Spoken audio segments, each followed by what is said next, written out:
Hello বন্ধুরা, আমি সৌরভ চলে এসেছি আরও একটি ব্লগ নিয়ে। আশা করি আপনারা সকলে ভালো আছেন, সুস্থ আছেন।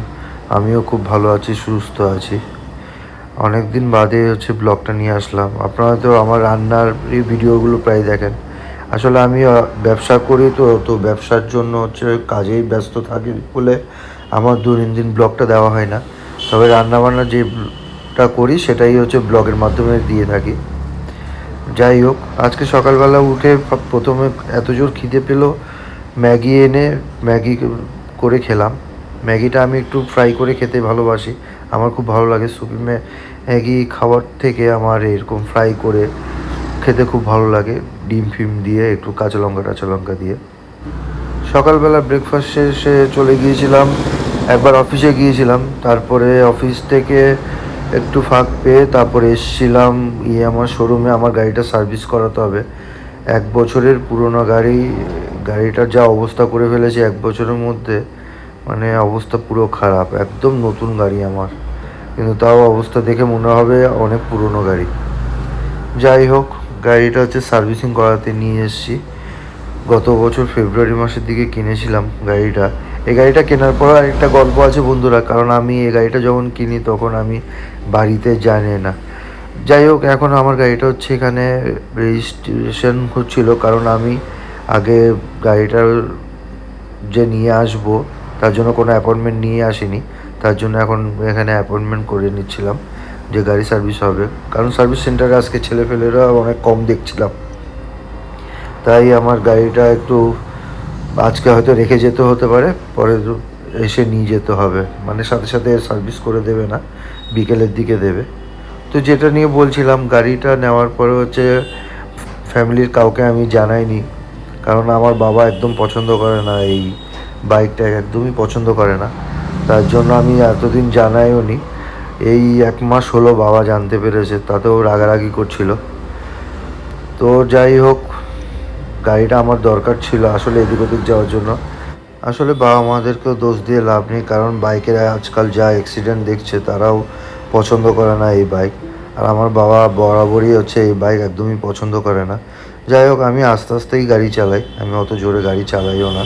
তারপরে আমার বাবা পছন্দ করে না বলে তার জন্য সে ভয়ে জানায়নি। এখন গাড়িটা সার্ভিসে দিয়ে দুপুর হয়ে গিয়েছিলো।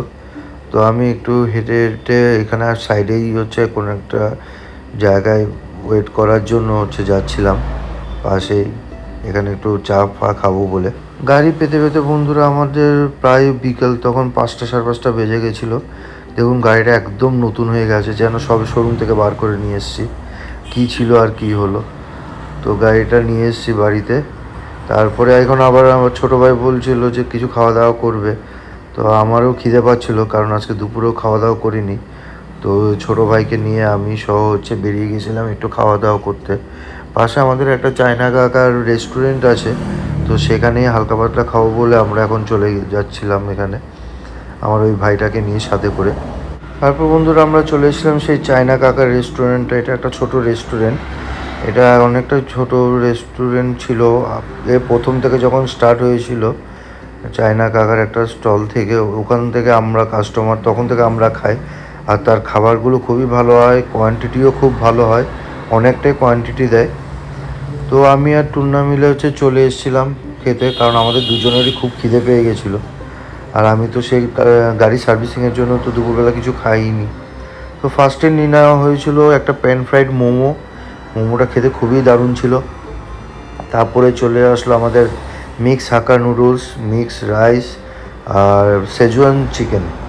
এই সেজওয়ান চিকেনটা আমার আরেকটা ভাই আছে টিঙ্কু, ওর খুব প্রিয়। যাই হোক, এখন আমরা এগুলো খাওয়া দাওয়া শুরু করে দেবো, কারণ প্রচণ্ড পরিমাণে খিদে পেয়েছে।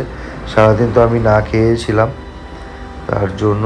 আর আমার ভাই কী খেয়েছে, ও আবার প্রচণ্ড খেতে পারে। ও দুপুরবেলা ভাত খেয়েও এসছে, আবার এখানে এসে আবার এখানে আগাচাও খাচ্ছে। যাই হোক, ও একটু খেতে পারে ভালো। যাই হোক, এটা নিয়ে ওকে খুব রাগারও হয়, তবে ভালো।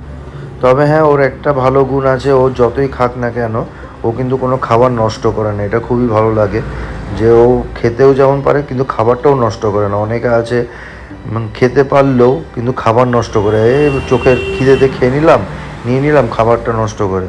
কিন্তু ও খাবার একদমই নষ্ট করে না, যেটা খেতে দেখতে খুব ভালো লাগে। এরপর আমিও নিয়ে নিচ্ছিলাম এখানে মিক্সড রাইসটা আর সেজওয়ান চিকেনটা। চামচ দিয়ে কাটিয়ে নিচ্ছিলাম, তখন টুন্না বলছিল যে এরকমভাবে নিতে নিতে তো ভোর হয়ে যাবে।